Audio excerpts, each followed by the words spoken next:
ओम नमः शिवाय।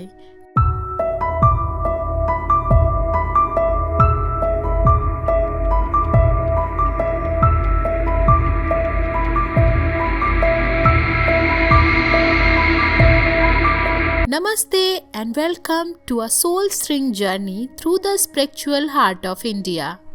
वाराणसी, काशी या बनारस कई नामों से जाने जाने वाली आदि नगरी के माइथोलॉजी, विश्वनाथ मंदिर की कहानी, मंदिर से जुड़े हुए रहस्यों के साथ साथ बजट फ्रेंडली स्टे और यहाँ का खाना, साथ ही गंगा आरती और यात्रा के कुल खर्चे के बारे में इस वीडियो में मैं चर्चा करने वाली हूँ। So let's dive in. Our adventure began with a stroll through the ancient lands of Varanasi, Kashi, where history whispers through every cobblestone. Stay tuned as we unravel the enriching mythologies surrounding this city and its revered Kashi Vishwanath temple. ये काशी विश्वनाथ मंदिर जो 12 ज्योतिर्लिंगों में से एक है, पुरानी कहानियों और किंवदंतियों के अनुसार भगवान शिव ने ब्रह्मा एवं विष्णु के एक झगड़े के बीच मध्यस्थता करने के लिए एक बहुत बड़ा ज्योतिर्लिंग प्रकट किया था और इन दोनों को ही इसकी गहराई और ऊंचाई को नापने के लिए बोला गया। दोनों ने ही इसकी गहराई और ऊंचाई को नापने के लिए बहुत प्रयास किए और थक गए। ऐसे में ब्रह्मा जी ने झूठ बोल दिया और उन्होंने कहा कि उन्होंने इसकी गहराई को नाप लिया है, जो कि बिल्कुल झूठ थी। इसलिए शिव जी ने क्रोध में आकर उन्हें शाप दिया और कहा कि ब्रह्मा जी, आज से आपकी पूजा अर्चना कोई नहीं करेगा क्योंकि आप झूठे हैं। तो ऐसा माना जाता है कि इसी वजह से आपको कहीं भी जल्दी ब्रह्मा के मंदिर नहीं मिलते हैं। जैसे कि इसके बारे में कहा जाता है, इसके निर्माता का कोई पता नहीं है, पर पुनर्निर्माण की बहुत सारी कहानियां सदियों से आपने सुनी होंगी। As you approach to the temple, the towering sprites, adorned with intricate carvings, become a visual treatment to the architectural brilliance of ancient artisans. यह पवित्र ज्योतिर्लिंग का गर्भगृह उस दिव्य अलौकिक ऊर्जा से गूंजने लगता है जो सदियों से सभी तीर्थयात्रियों को आकर्षित करता आया है।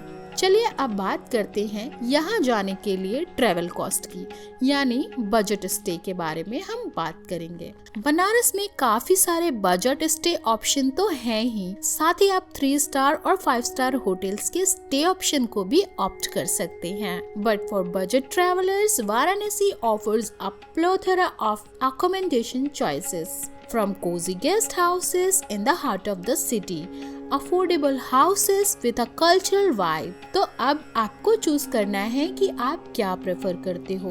धर्मशालाएं सबसे जल्दी ऑक्युपाइड होती हैं, तो आपको थोड़ी मशक्कत करनी पड़ सकती है, पर यकीनन आप अपने लिए कोई ना कोई अच्छा स्टे ढूंढ लेंगे। पीक डेज में यहाँ थोड़ा सा प्रॉब्लम होता है क्योंकि यहाँ पर काफी ज्यादा लोग विजिट करते हैं, तो आपको धर्मशालाओं के लिए थोड़ा सा वेट करना पड़ सकता है या उनको आप फाइंड करने में थोड़ी सी प्रॉब्लम आ सकती है। Finding a comfortable stay that aligns with your budget is easily achievable.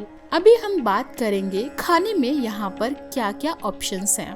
Banaras में आपको खाने पीने की कोई प्रॉब्लम नहीं आने वाली है, बिकॉज वाराणसी की every street are a culinary heaven and exploring its market. It has a sensory delight from street vendors serving peeping hot kachoris to traditional sweet malayo, जो आजकल सर्दियों के टाइम में सबसे ज्यादा सर्व होता है और ये सर्दियों में ही मिलता है। तो अगर आप आजकल वहाँ पर विजिट कर रहे हैं, मलाइयो खाना बिल्कुल मत भूलिए।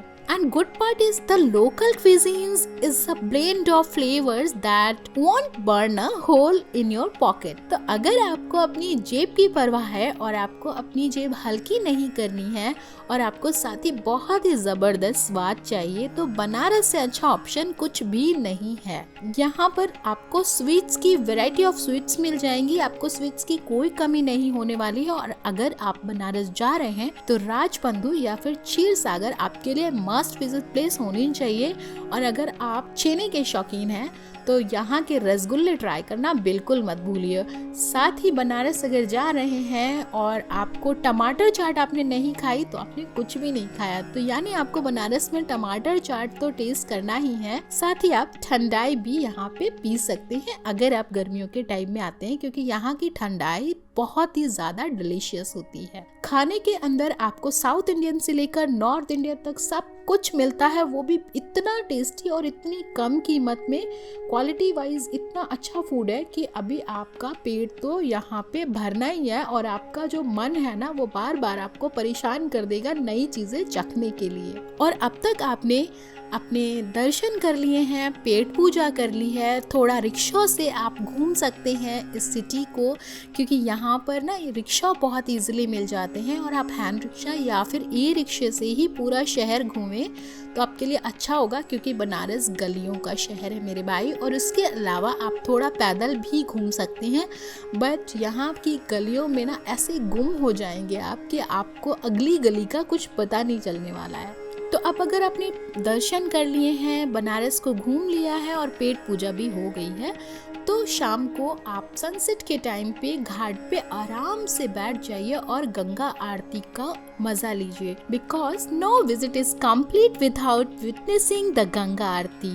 As the sun sets, join the throngs along the Ganga's river for a mesmerizing spectacle that epitomizing the mystical charm of Varanasi. Join us in witnessing the devotion of pilgrims as they offer prayers and pocket in an ancient rituals. The air is thick with spirituality, as every gesture as a treatment to the profound connection between the divine and devotee. As you navigate through the spiritual and practical facts of Kashi Vishwanath Temple, let its rich history, mystical tales and travel-friendly experience and immersive experience. Varanasi with its timeless charms invites you to not only explore its spirituality dimension but also relish the cultural vibrance that defines this sacred city.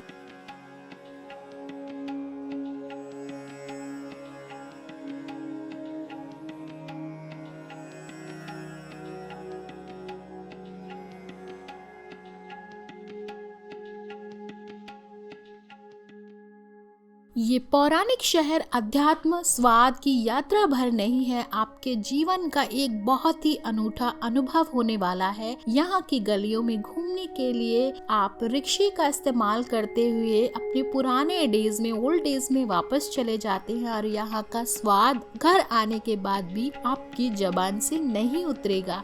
साथ ही Vishwanath temple के गर्भगृह की जो गुंजन है वो और गंगा आरती की यादें लेकर जब आप अपने घर को वापस आएंगे तो आई एम श्योर आप मेस्मराइज हो जाएंगे इस जर्नी से। Hope you like this information. Please hit the like button and please subscribe करें, शेयर करें और बने रहें हमारे चैनल पे। Thanks for watching, bye bye.